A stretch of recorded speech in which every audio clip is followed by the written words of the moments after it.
welcome to another installment of TED Excellence, the show in which I find out that I'm just naturally terrible. And I come to you live from my Corona bunker on the moon with Dogcat Fox, a Pepperjack, and all of you. Hello, everyone. Welcome back to Thursday. Tremendous Thursday. Actually, I should have said testosterone-laden Thursday, because today we're going to be talking about redefining masculinity. I can't count how many times I've been told how to redefine masculinity over the last nearly 5 years. Almost to the point where it doesn't really mean anything anymore, unless you actually just pay attention to reality. But who knows? Maybe our speaker today will convince me otherwise. It's a big maybe, but what can I tell you? So anyway, hello, everyone. Hope you're all doing well. Quick note before I forget. The bingo cards have been updated. I have decided upon a replacement for the equity square. So now you have diversity, equity, and inclusion as a square. And the new square is sales pitch for product and or service. And so this is how I am imagining this will work for reference in the future. If a person gets on a stage and makes a specific mention of either a organization that they run, a product that they have created, or a service that they are promoting through the course of their presentation, that will count. Now, it all depends on what they mention. If they just talk about, I work for a school or something. Now, it has to be a service, a product, a consulting company, something like that. Simply bringing up the job they work in reference to something they're talking about in the course of the presentation doesn't necessarily count. So there is room for debate, but you'll know a sales pitch when you hear it, kind of thing, right? Or something my company did, or whatever.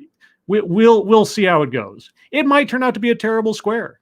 I don't know, but we'll see. Anyway, so that's that. Before the stream started, thank you, Always Lost on Nothing Else, 378.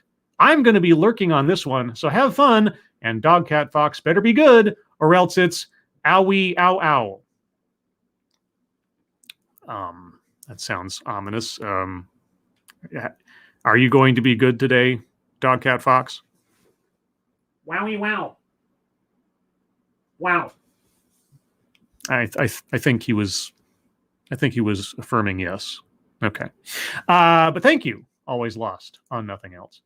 But before I get into the wonderfulness that will be redefining masculinity, who's joining me today? Why, that'd be Mr. E, hello, Matt Barnes, hello, Mr. Tickletrunk, hello, GC Wade Waleson, hello, Sean Uli, hello, Funtime Bats, hello, Mike R, hello, and then chat jumped because of course it did. Keeverdam, hello, Yoshi the Macabre, hello, Jaeger Pony, hello, Zeke Weiss, hello, Poker, hello, Debate Fly, hello, Brigid, hello, Lurking Gover, hello, Juggernaut, hello, Check Your Logic, hello, and because it just jumped in front of me, where'd it go? Aha! Mr. Tickletrunk, thank you so much for the happy smiley Dogcat Fox. Oh, Dogcat Fox. Swirl Blue, hello, Mike Savage, Blarg, Corey Suzuki, hello, Jonathan Peterson, hello, The Best Remy, hello, Hayden Titsy, hello, Crimson Tiger, hello, The Useless Rebel, hello, Jamie Melquist, hello, Tack Alpaca, hello, Megan Ring, hello, I Am Steve, hello, Green Death, hello, Robert Pincus, hello, Deco, hello, Jago Dragon, hello, and I think that's everybody. I could be mistaken, but there you go. So, all that being said, get your bingo cards ready. Which bingo card is it today? Why, it is bingo card A. A as in aggression was the winning masculine trait on the poll on Twitter. So we're going with card A. Remember to get your new bingo card. The link's in the description for the new bingo cards. And with all that being said, everyone, start off with a few seconds for sound test, and then we will proceed with Redefining Masculinity, an approach to addressing toxic masculinity, which isn't the title that was on the video because it mentions hegemonic whatevers, but same difference.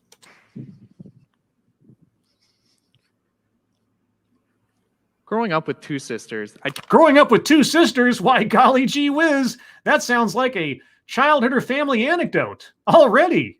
So, circling free space on the bingo card. You guys hear that already? Childhood or family anecdote.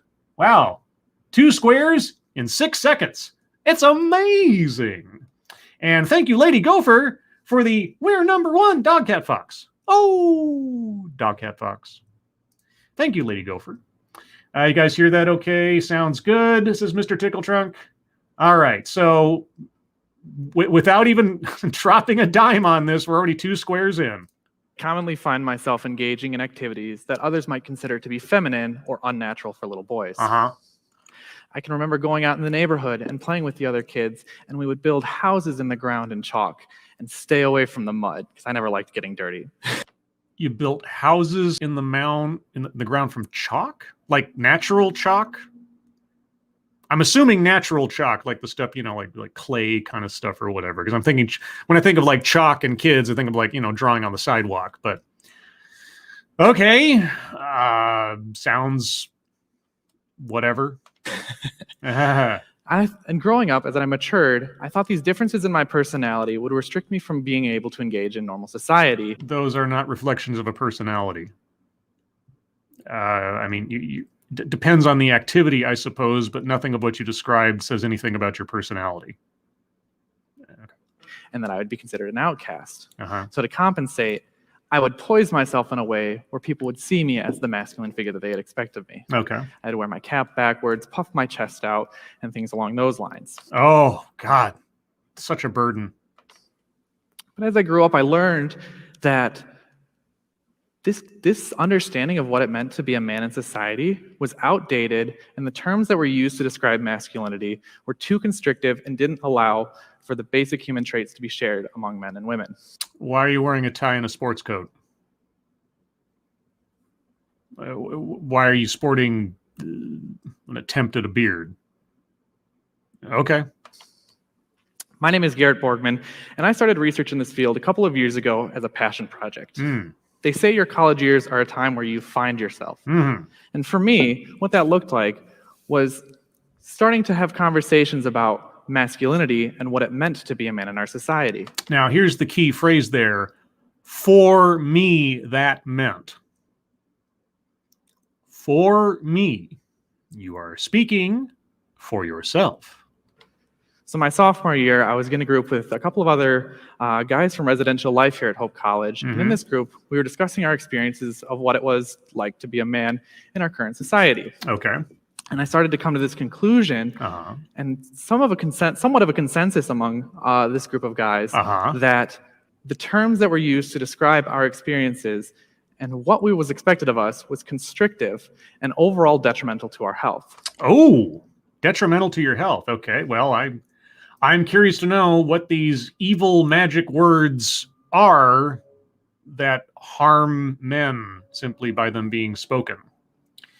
Let's go over the bingo card real quick, even though we're only a minute or so in. Collectivize his own demographic. I have a feeling we're going to get there more explicitly, so I'll hold off on that one. Systemic institutional. He's talked about society. I don't think he said systemic or institutional yet. If I'm mistaken, we'll see. Sales pitch or for product or service, not yet. Diversity, equity, and inclusion, not yet. Plays victim, yeah, probably, but we're going to wait on that. Microaggressions, unconscious bias, not yet. Privilege, not yet. Contradicts own point or argument, don't know what it is yet. Patriarchy, if we don't get patriarchy in here, I wouldn't be surprised. Weightless example, not yet. Wage gap, no. Feminism, no. Marginalized, marginalization, no. A list, well, if he's going to give us a bunch of words, we're going to get a list here pretty quick. White supremacy, no. What word salad, not yet. Self-vilification or wretchedness, we'll see. Make something about race, sex, etc. for no reason, not yet. Attempt to coin new buzzword, buzz phrase, no. Mind reading assumes motives, not yet. Benevolent condescension, not yet. Anecdote that probably never happened, not so far. And leaves out vital context, not as of yet. MJ Garrick in the chat has yelled my name. I mean, you know, used all capital letters in saying my name. You know, he's employed testosterone in saying my name. Now, That is a copyrighted word, testosterone. You can't use it unless I give permission. So there. All right. So what are the evil words? I believe that the societal expectation of masculinity is too constrictive and doesn't allow for the basic human traits to be shared among men and women. You believe. Okay. Well, I credit where credit is due. So far, he has relegated his comments to attributing them to himself, which is a rarity in TEDx's, but we'll see if that lasts. And I believe by loosening these terms, we can move towards a society where men are more comfortable experiencing emotion and more willing to understand the consequences of their actions. Or a society where you feel more comfortable with whatever you define as masculinity. You want everybody else to think and feel the way you do so you don't feel out of place. That's, maybe I'm overstepping. That's usually my first reaction when somebody's about to tell me that I need to think differently about how things in the world work, basically because they feel uncomfortable. And all of this in order to address the evident issue of hegemonic masculinity that we see in our society. Hegemonic masculinity? Is that like patriarchy? I think it is. You know, the first time I ever read or saw the word hegemony or hegemonic was reading the book Ender's Game by Orson Scott Card. Prior to reading that book, I don't believe I had ever heard the word hegemony. And of course, this was many, many, many, many years ago, all the same. So whenever that word comes up, my first thought is to the insect alien war species or whatever in Ender's Game. The first instance I can remember where my view of masculinity was challenged was in elementary school during my involvement in football. Okay. See this cute little picture of me? Okay. I was 9 years old at the time. I can remember I was a defensive right tackle. And because of my body size, I was able to weave past the offensive line and sack the quarterback quite frequently. Because of your body size?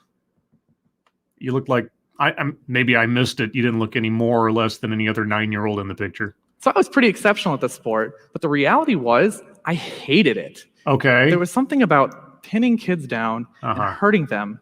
I can remember the fear in their eyes and the pain that they had experienced. And that was always so unsettling to me. So you didn't like football and you were sensitive to other people's well-being. Oh, well, obviously that's not at all masculine. Because if you don't love football and you don't like hurting people, then you're not really a man, I guess. Now, anyone who knows me would say that I'm what you refer to as a gentle giant. And what this led me to do is have a difficult conversation with my father. Now, my father is a cookie-cutter image of what it meant to be a man in the 20th century. Oh, really? A cookie-cutter thing? So it all fits into one little slot for you? That's how you see men? Okay. He was emotionally stoic and really into sports. Oh, my God. Emotionally stoic and really into sports? I mean, I'm not really into sports. I'm generally emotionally stoic, except when I'm watching TEDx's. So anyway, am I less of a man for not liking sports or not being? I mean, except for curling. I mean, the greatest sport of all, the sport of kings, where you get to watch people yipping at each other as they brush ice down the way in order to put giant rocks in. It's a great sport, trust me. So you can imagine how difficult it was for me to tell him that his only son was no longer interested in playing football. Oh my God. What this leads me to tell you is even at the young age of 9, I was aware of the societal expectations surrounding me that someone with my body type would be physically aggressive and excel in contact sports. Your body type? You mean just being male? Is that one of the redefinitions we're going for here? We're going to just do away with the idea of gender or sexual dimorphism and just say body type? Interesting. Okay. Somehow, though, I don't think you were weighing the societal expectations of et cetera, at the age of 9. I think you just didn't like football. Just like when I was 9, I didn't like football, but it wasn't anything more than that. Just like, I just didn't like it, right? Just like I didn't like asparagus. There's a lot of things you don't like. It's not necessarily some commentary on the grander scheme of society. I think you might be embellishing the past for your own aggrandization here, but what do I know? And before I continue, I want to discuss some of the research that has gone into how Americans view masculinity. I want to start off by looking at how adults see masculinity, and in this case, 53% of respondents said that they look up to a figure that is manly or acts masculine. So just barely half within the, margin of error. Okay. So it's kind of a coin toss. All right. Going beyond that, they look to see how these correspondents saw this viewing of masculinity. And what is seen is that 60% said it was a good thing, while 37% saw it negatively. Okay, let me just read this card for those of you listening at home. Wide partisan gap on whether it's good or bad that society looks up to masculine men. Okay, and in one column it says, percent saying most people in our society look up to men who are manly or masculine. Of all adults, 53% look up to men who are manly or masculine. And then it goes into political leaning. Of Republicans or leaning Republicans, 47% say that most people look up to manly or masculine men.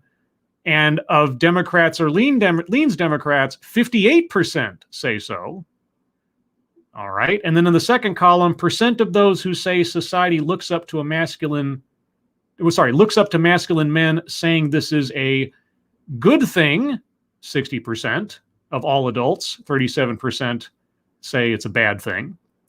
Republicans, 78% say it's a good thing, 20% say it's a bad thing. And then Democrats, pretty much right down the middle, 49 to 48% that it's a good or bad thing.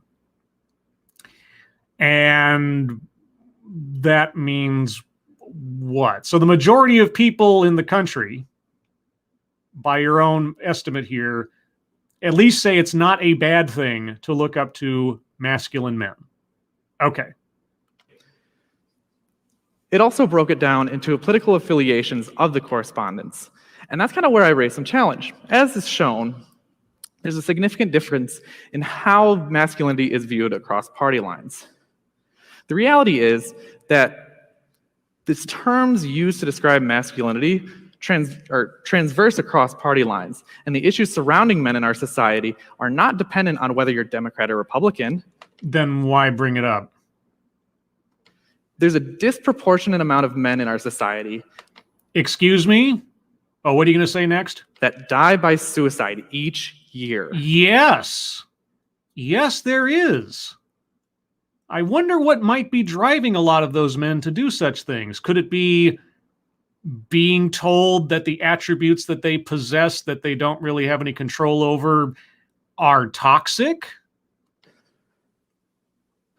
While some people may chalk this up to say that men use more lethal methods, it ignores the fact that there's such a societal expectation that if you present any sort of emotion, then you're considered to be weak.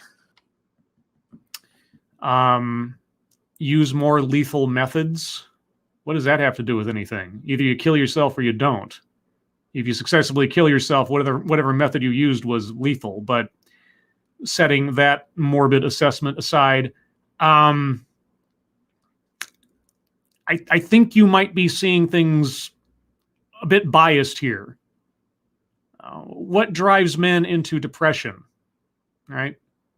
Not meeting the expectations of themselves, or, and this is the one that I'm not sure you're taking into account, being told that they are inherently flawed simply for being what they are. Especially these days, after Me Too and Time's Up and everything else, where simply being a man was a reason to be suspect of evil doing. But hey, what do I know? The study also looked into how race, education levels, and political affiliation influences someone's view of masculinity.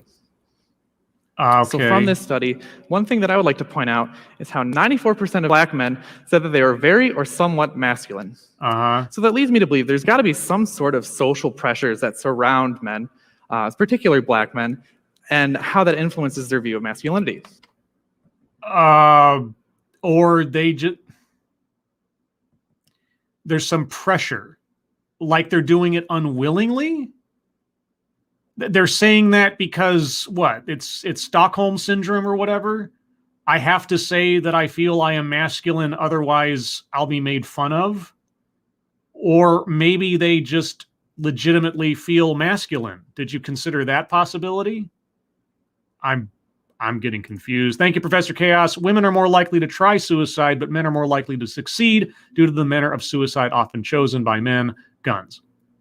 Okay, if that's what he meant, all right, then I take it back. It was just a very odd construction of a statement. Like, men commit more suicide because they use more lethal methods. Like, I guess. Okay, but he wasn't talking about attempted suicide. Okay, I stand corrected. I'm wearing orthopedic shoes. Thank you, Professor Chaos. Okay, so black men are being pressured against their will to declare that they feel masculine, eh? So I was reading a book called Between the World and Me by Ta-Nehisi Coates. Oh, there was your first mistake, Ta-Nehisi Coates. Yeah, that's a very objective source for anything. And in this book, he discusses his experience of what it was like to grow up as a black man in America. His experience. At a particular point in the book, he talks about this concept of surviving on the streets, that in order to be able to thrive and live into adulthood, there's such a focus around surviving on the streets. And what that meant for him was taking a lot of hyper-masculine roles. Yes. Yeah, I mean, whether you're talking about different parts of the city, different cultures therein, it's the difference between the suburbs and elsewise. Yeah, you have to look out for yourself. And oftentimes that requires you to be independent and wary and in control of your emotions and, things generally equated with being masculine. But it doesn't just limit itself to men, in those situations. Are you going to mention that? What this leads me to tell you is that this issue is so multifaceted. There's not one simple solution to it. Whoa. You haven't even articulated the problem yet. Okay? You haven't even told us what is wrong with being masculine. You've just brought up the question of whether or not it's good or bad on a poll. You cannot start articulating a solution unless you have told us what the problem is that you're attempting to solve. So what is the problem that you're attempting to solve? Your discomfort with being male? Because that's what I'm getting so far. That race, gender, socioeconomic status, sexual orientation, and religion are all contributing factors to why it's more difficult for men to break away from these hypermasculine roles. Okay, first off, intersectionality, whoopity-doo. Secondly, why should men have to, quote-unquote, break away from these hyper-masculine roles? Because you want to feel more normal, quote-unquote? That's the only thing I can get from your childhood anecdote to this point. You feel uncomfortable in the realm of being a man, or how you define yourself as a man. And so the rest of the world needs to be as, I don't know, neutral or generic or confused about it as you are, so you don't feel out of place. Dude, however you want to be a man is how you can be a man. It's fine. You don't like football? Fine. There are lots of men who don't like football. That doesn't make you less of a man or necessarily less masculine. And if you're not masculine, well, so what? Just be yourself. And don't try to impose your comfort levels on other people. If you want to be more masculine, at least as you define it, Well, you can choose to change your behavior and your habits. But here's the thing. If you don't like doing those things, no one is making you. And if you're being made fun of or have been made fun of for not liking those things, well, grow a thicker skin and get on with your life. Now, the study I was most interested in was how men see the societal pressure surrounding them and how they experience emotion. Because you're trying to find yourself in these statistics. More than 8 in 10 men say that there's somewhat or substantial pressure surrounding them that they should appear emotionally strong. Yes, because oftentimes people look towards a strong emotional person in times of desperation. And I just want to make this clarification because I seem to have to make it every time I see one of these things. Being strong emotionally does not mean the absence of emotion. Being in control of one's emotions is not the same thing as having no emotions. I think our speaker is not going to make that mistake. I just want to preamble because that always irritates me. Another study done in 2015 by Guy Bodenman found that when men were faced with stressors, they are more likely to seclude themselves or keep these experiences to themselves than present what they're actually feeling. Yes. And there's several reasons why that could be. In my case, when my anxiety was ramping up into Xfinity, I would seclude myself so that I did not inadvertently hurt someone around me by saying something I otherwise would not have if I wasn't having an issue of anxiety. All right. And I've talked about this before. My father, when I was growing up, had the same kind of anxiety, stressors and everything else beyond reason as I started having when I became an adult. You grow into it. Except that at the time, there wasn't as much knowledge about anxiety disorders or, chemical imbalances or depression and that kind of stuff as there is now. So his reaction was to just blurt out things. And he didn't put a lid on it. He didn't know how to put a lid on it. He didn't have any control over it. And so he would end up yelling at me or my sister or my mother and making things very uncomfortable for everybody. Growing up, when I started seeing those same reflexes in myself, I did not want to do that to the people around me, so I secluded myself out of concern for them after a fashion, but also because I didn't want to burden people with things that I knew weren't worthy of complaining about out loud. That's just my take on it. Does that qualify or does that count for everybody? No, but it's something to consider. And this was found also in men in intimate relationships. Uh-huh.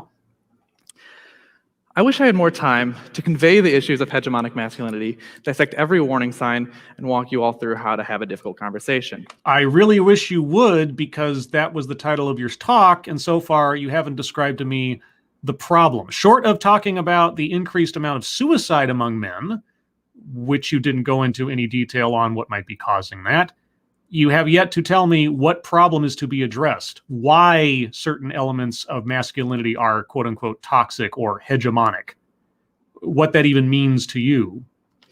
Now, there's many TED Talks and books surrounding how to have difficult conversations. You're telling me, TED Talks about difficult conversations. Oh, boy. So I'm going to forgo that for now. Okay. I'm going to more pertain to how to address or how to recognize these warning signs and some potential solutions on how we can address this. Warning signs of what? Address what? Now, I first want to take a moment and address that term hegemonic masculinity. Please do. As I was constructing this presentation, a lot of people were asking me like, Garrett, what is hegemonic masculinity? You know what? That's buzzword buzz phrase right there. I was giving it some time, but no, he's basically taken ownership of it. Hegemonic masculinity, attempt to coin new buzzword buzz phrase. Right there. Never heard this term before. I had to look it up. What does hegemonic masculinity mean? Hegemonic masculinity is the social pattern in which stereotypical male roles are idealized. Uh-huh. Now, this can help to explain why men tend to dominate in executive positions because their experiences are idealized as being strong and having good communication skills. Okay, I can't help but point out the fancy footwork our speaker is doing right here. He's dancing. I think our speaker's got happy feet. I just have a feeling. I mean, I have happy feet. I like to dance too, In executive positions because their experiences are idealized as being strong and having good communication skills. But that doesn't mean that women can't also have these. You're right. It doesn't mean that. It doesn't mean it's limited to that. And when they express those attributes, sometimes different things happen. How is this a bad thing? If a woman expresses a hegemonic masculine trait or behavior, is she committing a crime? Is she now a social criminal? Why are hegemonic masculine traits inherently a bad thing that need to be solved for? You still need to tell me why this is a problem. Before I can address these... Okay, now that was an edit. That was a cut that I did not make. I just want to point that out for anybody watching the video, because you saw there his position on the stage changed very abruptly. So if there was something cut out of this talk, it wasn't me that did it. But that doesn't mean that women can't also have these. Before I can address these behaviors, it's important to realize the warning signs. Now, there's a lot of warning signs that you'll see in the news, such as general aggression and sexual violence. General aggression and sexual violence. Could you make a bigger jump in one statement? Okay, what qualifies as general aggression? And why do you put that alongside sexual violence? If things get a little heated, what? You're just 2 inches away from sexual assault? What? That are the unfortunate reality of these behaviors. There's also a lot of subtle signs that may lead to toxic masculinity. Okay, first off, I'm circling a list because it was a short list, but we're getting a list of behaviors and all this other stuff. But no. You don't get to make that move. I'm sorry. You just glossed over that way too quickly. General aggression to sexual violence. And these are just inherent. No, they are not. Is that how you view men in general? That they are either just generally aggressive and then just an inch away from sexual violence thereafter? Or if I see a man that is whatever generally aggressive means, whatever that means, if I see a man behaving in that way, I should call the police because he's just about to commit sexual assault? Because that's what you made it sound like there. Wow. Wowie. Wow.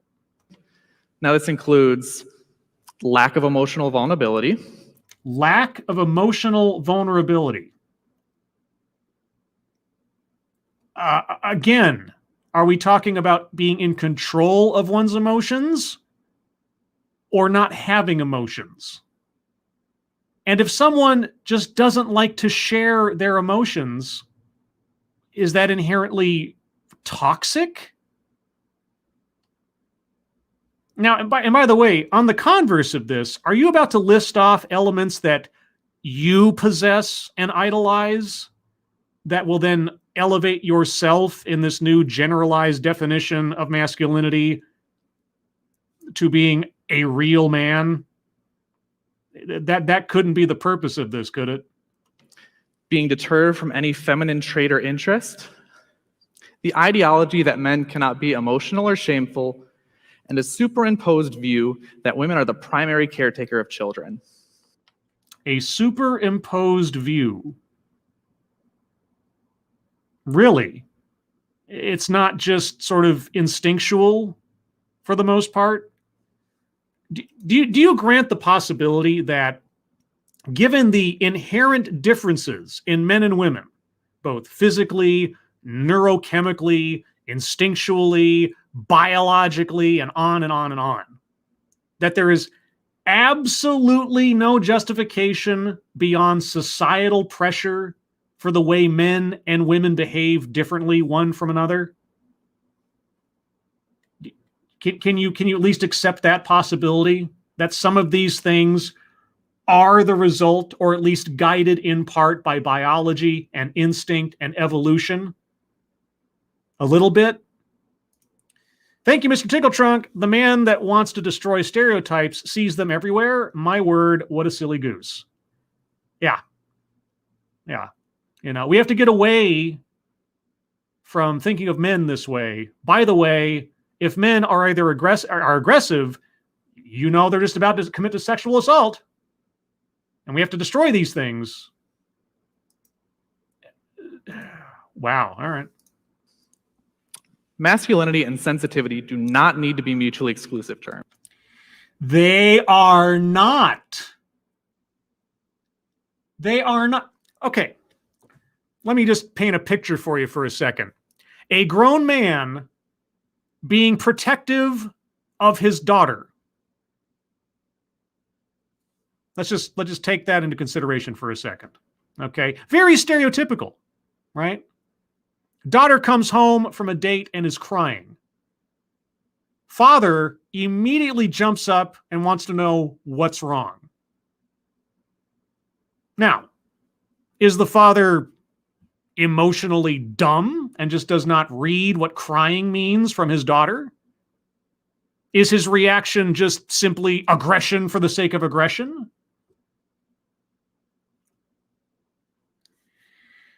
Oh, boy. Sensitivity and empathy should be gender-inclusive terms among the likes of honesty, discipline, and rationality.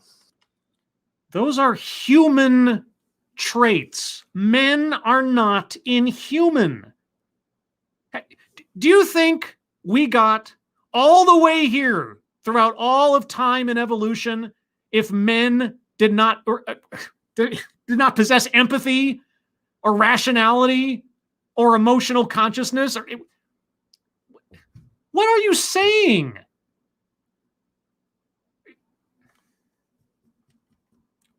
Jeez Louise. Now, I'm not up here to tell you that masculinity is a bad thing. No. No.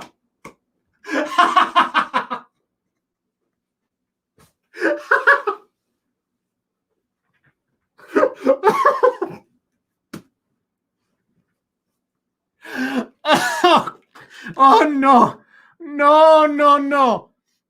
Contradicts own point or argument, if ever there was one. And you know what? I'm also going to circle patriarchy because the whole hegemonic masculinity stuff. Yeah, I'm just circling that one. Holy cats. I'm not here to tell you masculinity. I got to hear that again. I have to hear that again. Sorry, I got to. Now, I'm not up here to tell you that masculinity is a bad thing. I love it. Oh, okay. Well, you've just spent the last 8 minutes telling us that masculinity is inherently bad and needs a cure. So if you're not telling us that masculinity is a bad thing, if you're not trying to redefine masculinity so that you don't feel out of place, then what are you here to tell us? I very much enjoy throwing darts and drinking beer. Hello, fellow kids. Wait, tell me about stereotypes again.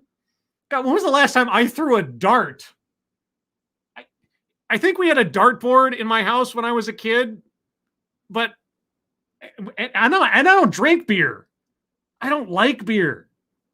You know, I go for real booze, you know. JD, yo. By the way, Pepper Jack t-shirts are available at my merchandise store. Link in the description.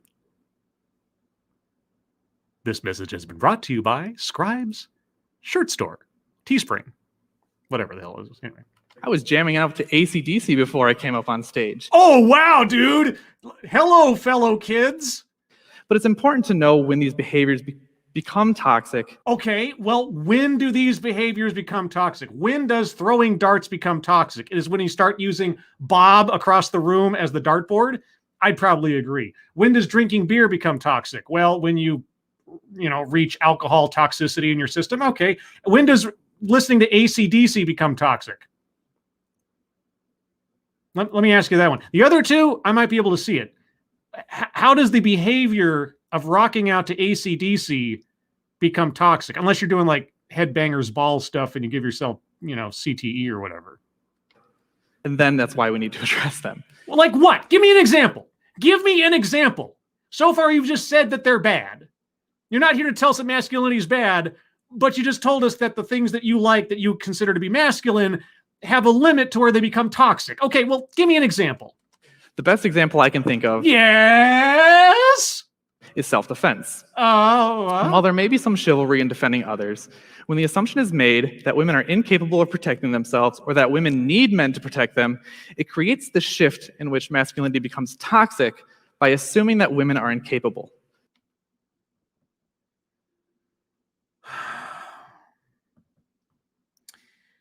It's amazing. I never watch these things ahead of time, and yet I almost have this prescient ability. What was I bringing up earlier? A father reacting to a crying daughter. So the better thing in that scenario would be for the dad to just do nothing, assume his daughter's got it taken care of. Is that what you're advocating for here? To not care about the condition of those under your care who happen to be female? Now, the reality is that both sexes are capable of being both defenders and nurturers. Okay. So then why is it bad for men to have those instincts? Just stipulating to your statement for a moment. What is wrong with that? And are you going, okay, if a full-grown man comes up to and physically threatens a full-grown woman, and I'm standing there, and that full-grown woman happens to be, I don't know, my mother or my wife or my daughter, I should just do nothing? Assume they got it? There's nothing to be concerned about in a physical altercation between a full-grown man, average I'm talking here, and the average full-grown woman. Because if I thought there was something to be concerned about, I would be doing a disservice to the woman in that scenario. Is that what I'm to understand? Thank you again, Mr. Tickle Trunk. Men aren't physically stronger. This guy. Yeah. Oh, okay. All right. So men should just see women as they can do everything by themselves. They don't need any help at all. And obviously, conversely, women have absolutely no need, no right, no station to ask men for help in anything because they've got it all covered. Right? So men and women really never need to work together on anything. If one can do something better than the other or vice versa, right? Yeah, okay, all right, great. Sounds great. So self-defense, men should let women fend for themselves. Got it. And as I stated earlier, unfortunately, there is no solution to toxic masculinity. You haven't told us what is toxic about any of this yet, except to imply that some behaviors could go as far as from general aggression immediately to sexual violence without any explanation. We've gone 9 minutes of a 13-minute presentation, and you have yet to articulate the problem. If there was, I'd love to believe that I wouldn't be standing here right now. Let me back up so I can get the fullness of that statement. Assuming that women are incapable. Now, the reality is that both sexes are capable of being both defenders and nurturers. And as I stated earlier, unfortunately, there is no solution to toxic masculinity.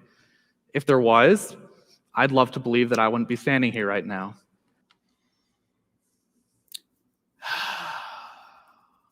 you're only standing there because you believe masculinity is toxic.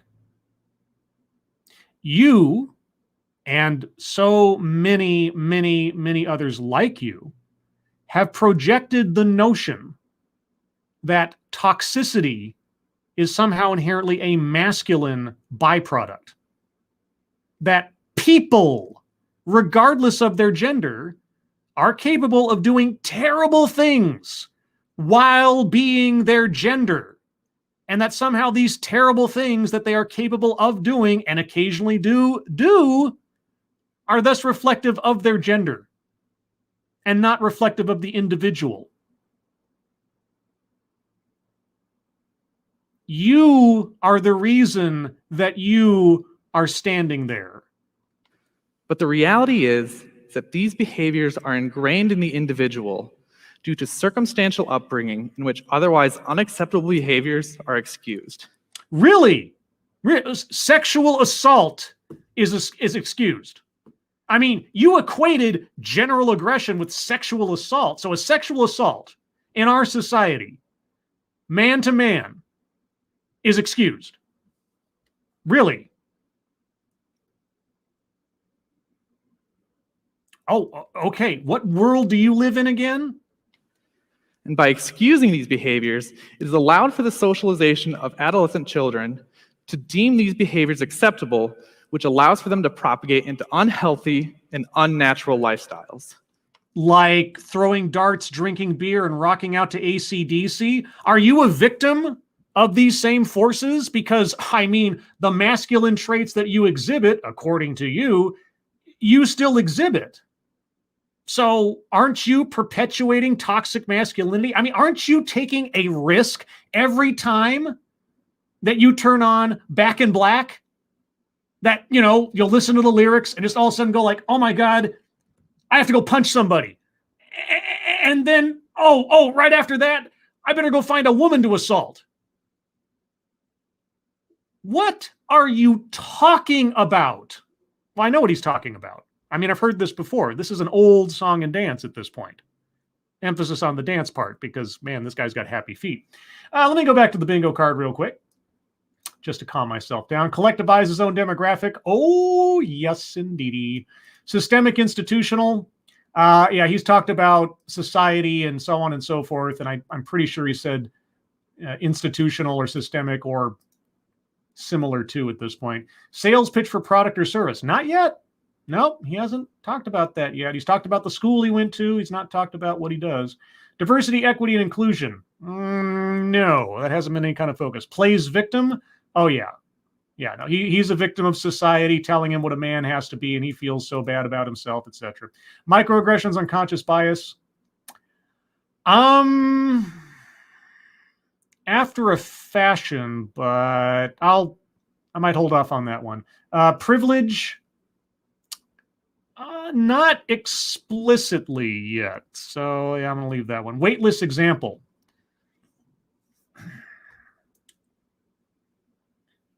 Weightless example. You know what it is? It was his opening anecdote about I made houses in the chalk rather than playing in the mud or whatever. As though I didn't understand how that had anything to do with his argument at all. And I know it's going back a ways to the beginning of this thing, but anyway, as a result of that. Bingo. What? Of course! Our first bingo. There may be others. Let's move on. Wage gap. He's talked about executive positions, but he didn't talk about pay. Feminism. I mean, he's talked about how men and women are equally defenders and protectors. Like anything a man can do, a woman can do just as well. I mean, that is sort of quasi second wave feminism, but close enough for horseshoes and hand grenades. I'll do that one. Marginalization. Not yet. White supremacy. Not directly. I mean, he brought up the whole black men think that they are masculine thing, but I don't think that necessarily lends itself to white supremacy inherently. Word salad. I mean, this whole thing might be, but I'm going to sit on it for a second. Self-vilification or wretchedness.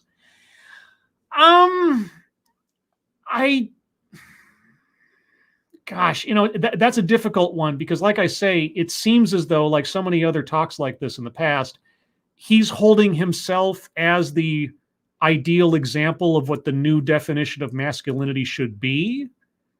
And consequently, that makes it difficult for me to say that he's vilifying or wretcheding himself, because he's effectively trying to elevate himself by lowering everybody else, if that makes any sense. Make something about race, sex, etc. for no reason. I don't understand the whole, I just mentioned it a second ago, I don't understand why he brought up the whole black men think of themselves as more masculine. And then he just dropped it. Had nothing to do with anything. So, mind reading assumes motives. Yeah, all men are like this. All men will do this. Men need to do toxic masculinity at all is a mind reading assumes motives. Benevolent condescension. Oh yeah. Oh yeah. This guy knows better than everybody else because masculinity is toxic. Anecdote that probably never happened.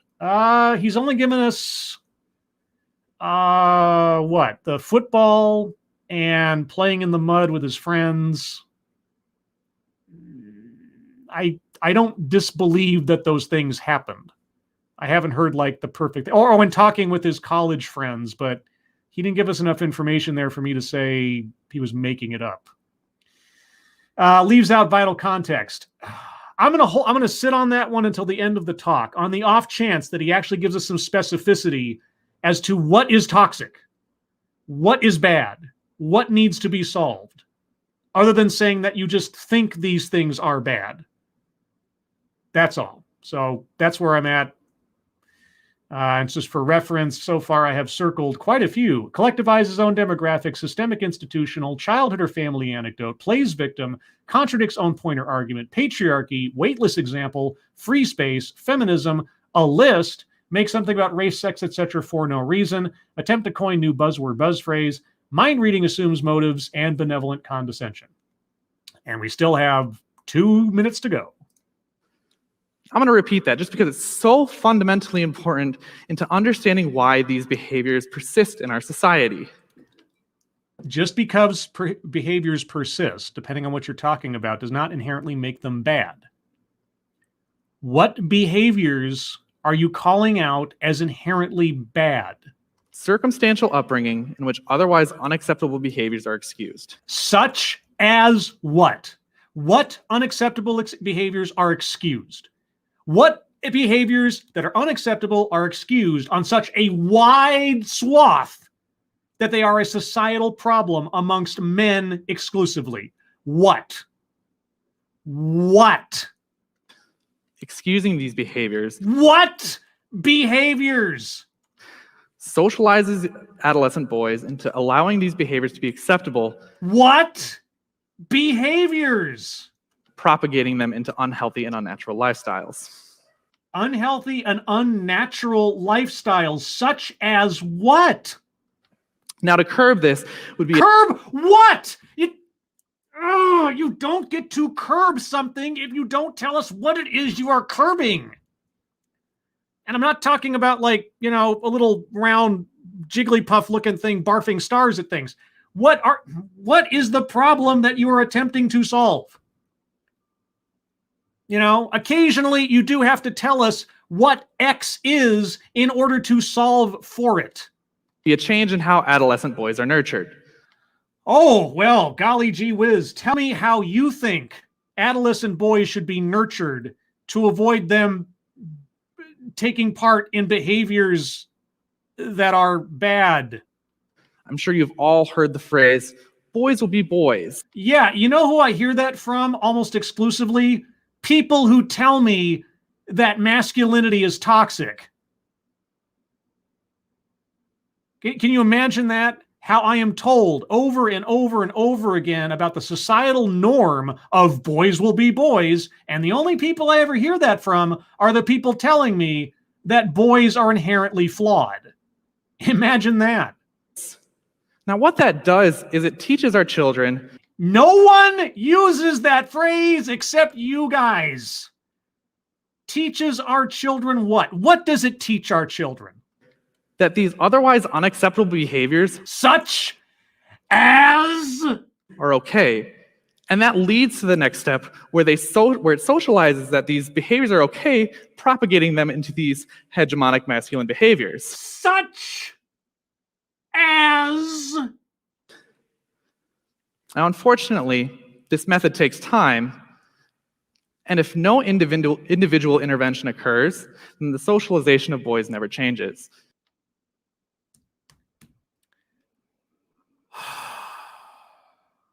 Now, you may be asking yourself, with all of my vociferous exclamations, why I haven't hit the WTF button yet. Well, it's because what he's saying is standard fare. Right? What he's implying is standard fare. Yeah, you never know until you hear an individual talk about a subject what they're going to say. But the fact that he's not giving us any specificity, the fact that he's not going into it and actually telling us what he means, if he means anything at all, isn't actually a WTF. It is a dodge. It is a very bad rhetorical device. Don't get specific. Let the audience fill in the blanks for you, or whatever. Or just assume that what you're saying is true. It's infuriating. It's frustrating to listen to. But it doesn't break my brain in the way that a WTF does, because at this point, I've kind of expected it. So that's why, if you were wondering. A more immediate solution is to normalize men experiencing emotion. Oh, go fuck yourself right in the ear. That's how you see men. Men do not experience emotion. Really. I think I see someone who is having emotional problems and is attributing those problems to their version or image of themselves as a man. I think I see. Because you sure as heck do not. 8 in 10 men. More than 8 in 10 men see that there is some sort of social expectation that they have to be emotionally strong and that experiencing emotion makes them weak. Yes. Yes, there are men out there who have a sensation that showing their emotions shows weakness. Yes. And depending on the circumstances, they just might be right. Let me give you an example. I know. One more anecdotal example from me. What the hell do I know? It has been my experience on many an occasion at my workplace where something goes wrong. Something is off kilter. And it suddenly becomes a forest fire out of nowhere. And I have witnessed my coworkers, both men and women, get very, very excitable about this problem. And do you know what that excitableness does in solving the problem? Nothing. Absolutely nothing.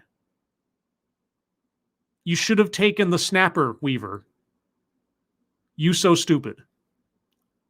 Okay? There is a time and a place for emotional outbursts and expressions. Sometimes they're productive, sometimes they're not. Sometimes it's neutral. Men, generally speaking, both instinctually and yes, societally, are expected to be in control of situations more often than not when it is necessary for control to be in place. That is not a bad thing. It's not a useless thing. It's not a toxic thing. Keeping your wits about you under pressure is not a bad thing. But you want to equate it with toxicity. You want to equate it with something that's wrong, that men are flawed for maybe setting aside their emotions until it's appropriate. Or in the midst of a leadership situation or a crisis, showing strength to try to rally people together to get a problem solved, or to not lose hope, or to keep things somewhat stable. Oh yes, totally toxic, totally terrible. Thank you, Mr. Tickle Trunk. I think Weightless Example now has a brother called Example Blue Balls, where a claim is made and often repeated, but no examples are given. Leaves out vital context, kind of covers that as an umbrella. But I take your meaning, and in spirit, I agree. Anyway, we're almost done with this. We've got about a minute left. Oh, sorry, 2 minutes left. I misquoted earlier. What this leads is that men are not going to express what they're feeling, and then we see this evident issue of this disproportionate number of men that are dying by suicide each year.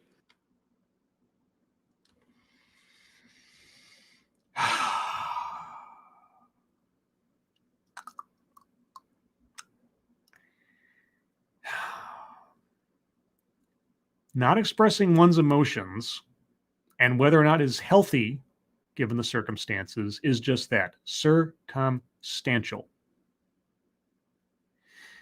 You telling men that aggressiveness is along the same lines as sexual assault, that kind of mentality that you are imparting on men, trying to get men to believe of themselves that anything that you classify as toxic is a warning sign of an eventual rapist. No, none of that kind of mentality. Teaching boys that they are just flawed girls for the last 25 years. No, none of that has anything to do with the increased amounts of suicide.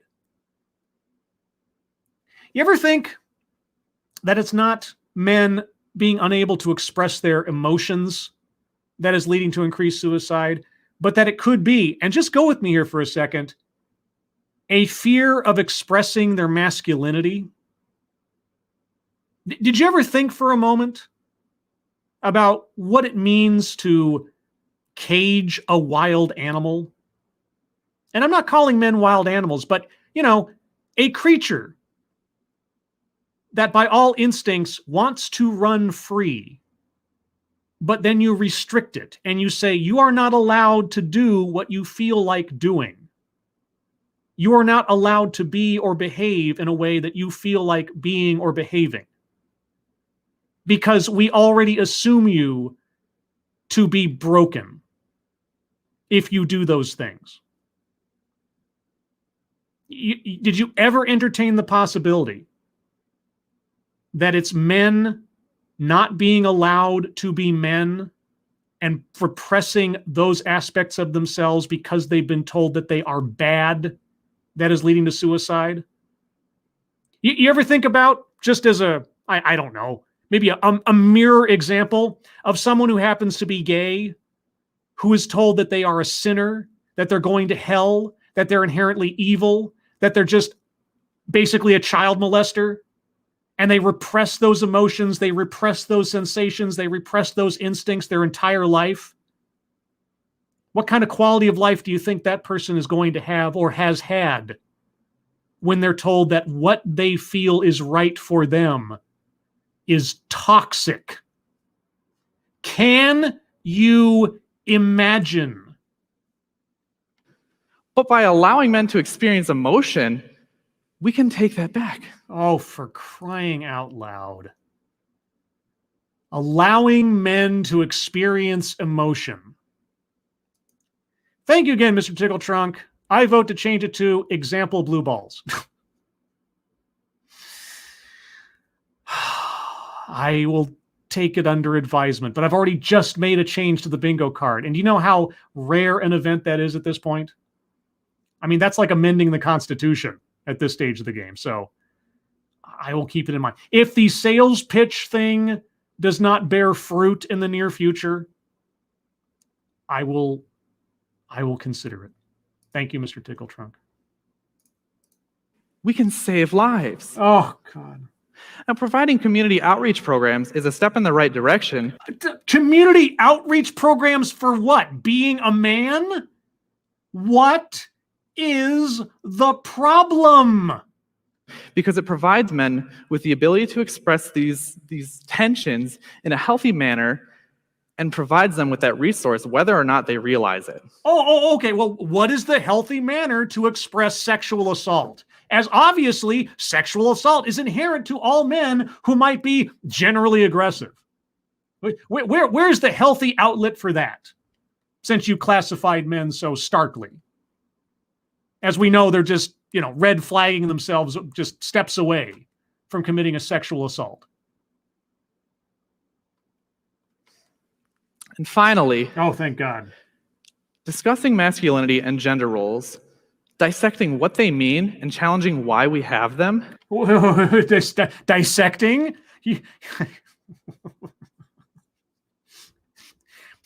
You've done about as much dissecting of the issue that you came to the stage for as you could a block of granite with a scalpel.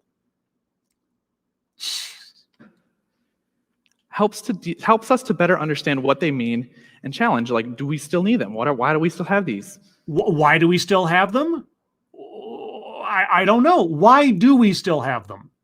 Why shouldn't we have them? So you can feel more comfortable with yourself?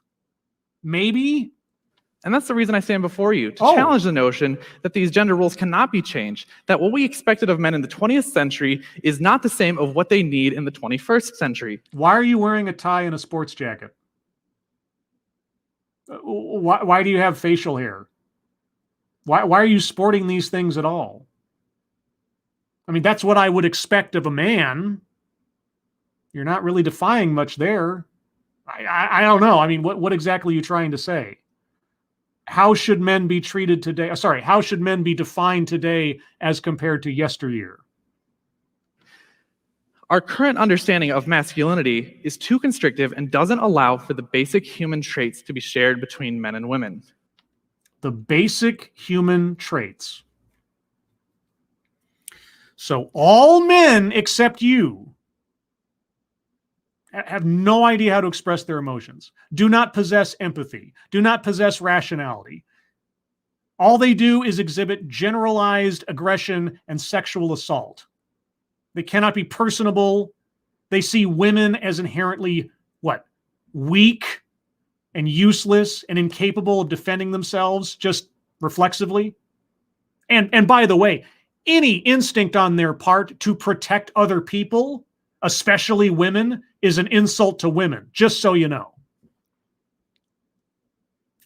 If you can't tell, this guy is making me a little, he's making me a little aggressive. Oh, no. There's so much more to this topic than what I've been able to share. No shit. My hope today is that I've been able to initiate or continue a conversation of masculinity. You have not succeeded in that in any way, shape, or form. Thus that one day we can take solutions from all of these different avenues. Solutions to what problem? Of masculinity and how to address toxic masculinity. We can bring them together and hold men accountable for their actions. Men aren't held accountable for their actions, huh? Oh, okay. Golly gee whiz, I didn't know that. We just normalize sexual assault. I am really tempted to hit that button. A lot of people always say, in the event of rape or sexual violence, that protect your daughters. But that's victim blaming. What? Oh, okay. That's victim blaming. Protect your daughters is victim blaming? Who are you speaking to when you make that statement? What?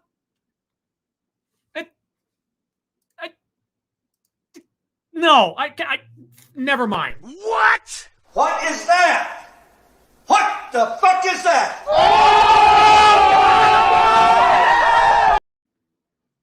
Okay, he almost made it. He almost made it. But that alone, no. We need to educate our sons. We need to hold the people that perpetrate these incidents accountable for their actions. Oh, like mothers? Because there are no mothers involved with sons. So are you going to hold the women accountable for the sons that go off and rape at some point? What are you going to do? What is accountability in that regard? Well, of course, we're not going to find out because there's only like 12 seconds left in this thing. But hey, you just throw out those great notions, with no explanation. Oh yeah, we're just going to hold people accountable. Protect your daughters. Oh, that's totally victim blaming. Because by allowing for those behaviors to be excused, what behaviors? What is that teaching further generations? I don't know. We need to move past a society where men are not able to experience emotion because it's being detrimental to their overall health. Thank you.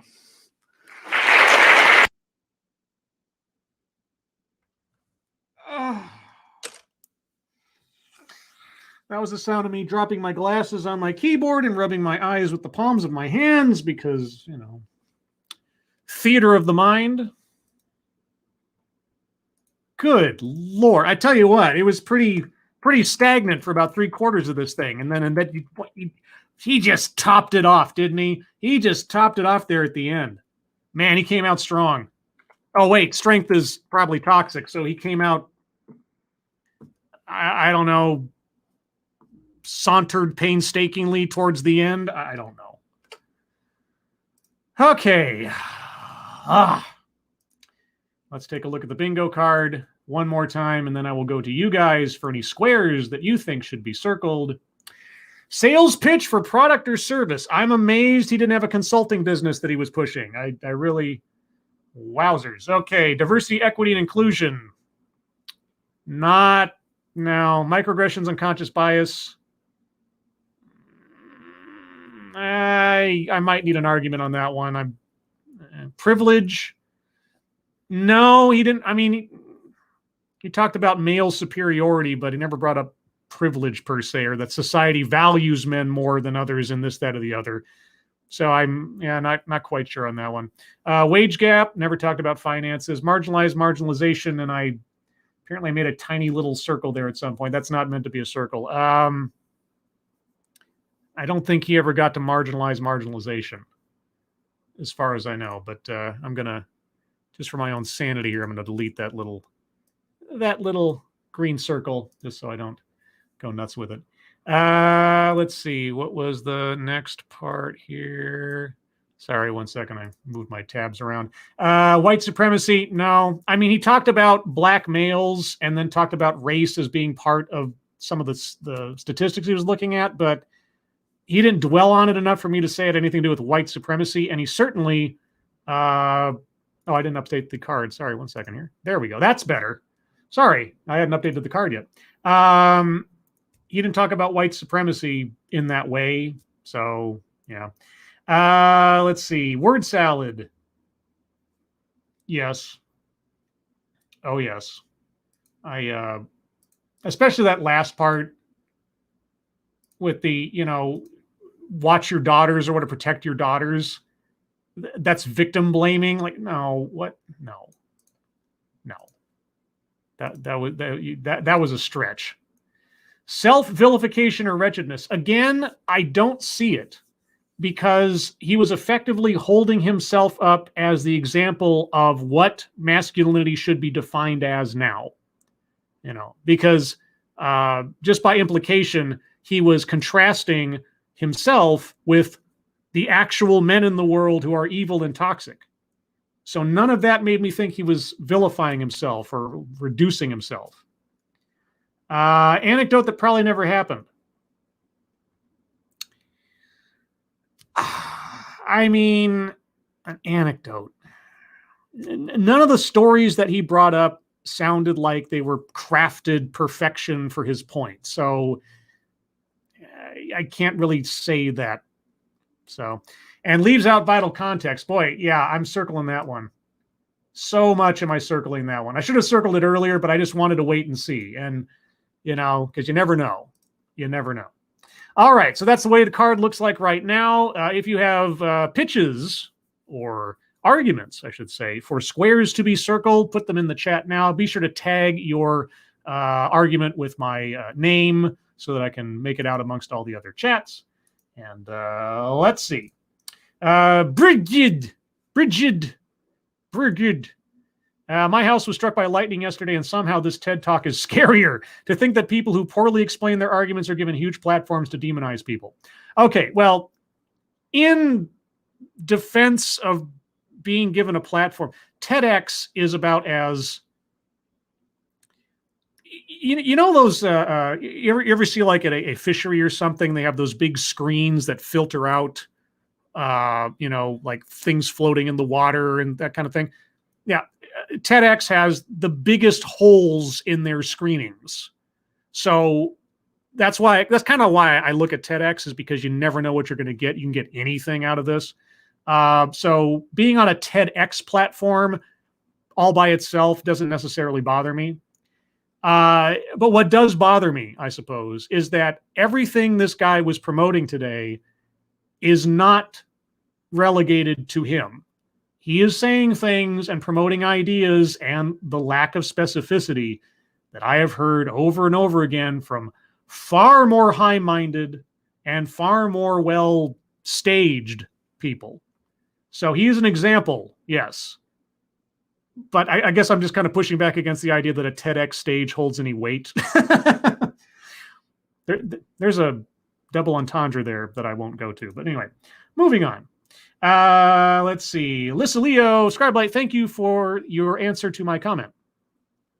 Oh, about the Loki thing? Or... because I remember you had a comment on the Loki video. Or was there another one? I'm a little frazzled right now. I hope you forgive me.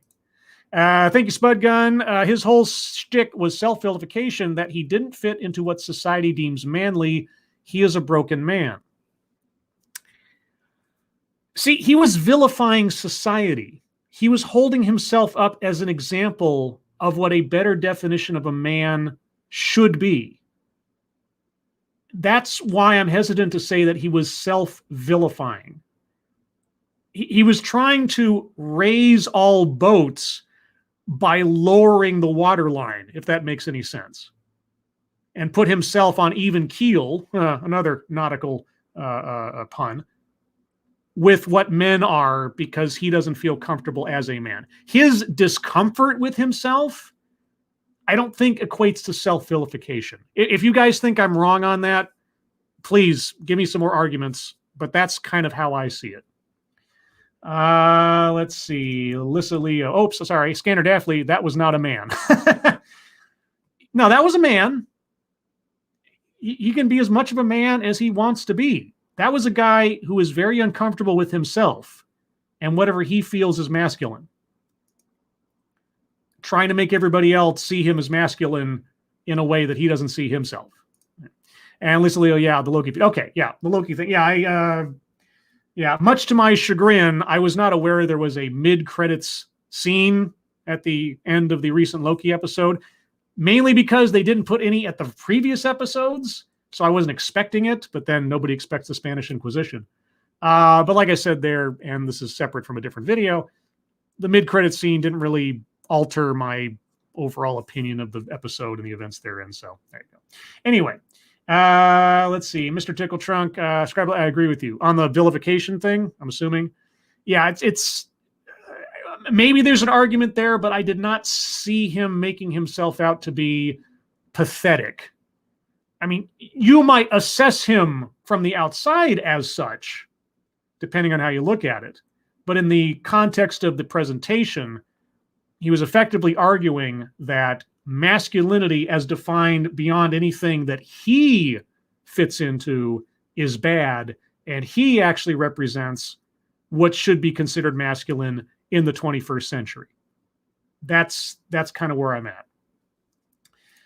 MC Photography, he says angry men are going to sexually assault women, but then says women can take care of themselves. That is also true. Does that fall into we already did contradict zone pointer? Yeah. Okay. Yeah. All right. I was thinking for a second, that might be a good argument for something, but I think we got all the squares that could possibly work taken care of there. Okay. Yeah, well, he was all over the place. He didn't make a whole lot of sense. I circled word salad in part on that. I'm not seeing any other arguments. I'll give it another minute or two here. But again, he didn't sales pitch a service. I gotta fix the bingo card. The line there is a little off. Diversity, equity, inclusion. No. Microaggressions, privilege, wage gap. I think we're just at a single bingo. Because there wasn't an anecdote that he gave that was going to, it wasn't crafted just for this presentation.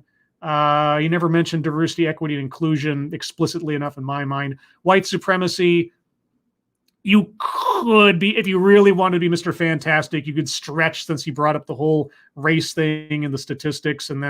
But he was talking specifically about black men think of themselves as more masculine. So wouldn't that make them a bigger part of the problem in his eyes? I don't know. I'm not quite sure where he meant to go with that, but that's also why I circled make something about race, sex, etc. for no reason. All right. I think I've sold myself on that. So guys, that's where we're at. One bingo, not terrible. Hey, any bingo is a bingo worth having. Of course, that also means that you have to sit through something like this, which may or may not be worth having. But hey, I'm always holding out hope that I'll learn something. It may be insanity, but I don't think, and I'll challenge you to negate me on this one. I don't think that I, as a man, have any problem expressing my emotions. Everyone, thank you so much for joining me for this one today. It was a bit of an adventure and a slog, but hey, it was also entertaining in its way. If you'd like to hear more from me or Satsu 2 Cents, you can find the two of us tonight on this channel. Yes, this channel, Thursday night, for the Lords of the Night at 6 p.m. Pacific, 9 p.m. Eastern, where Satsu and I will go over the news of the day, news stories you submit, what we've been up to on the internet, and then your questions and comments. Everyone, thank you so much for joining me. I really do appreciate it. Moderators, thank you for keeping an eye on things. Even though everyone here is so well behaved, you have very, very little to do. Everyone who donated, thank you so much for your generosity. I really do appreciate it. I hope you are all safe and well. If you are not well, as I lose my voice, please get well soon. And I'll see you on the next one. Bye-bye, everybody. Take care.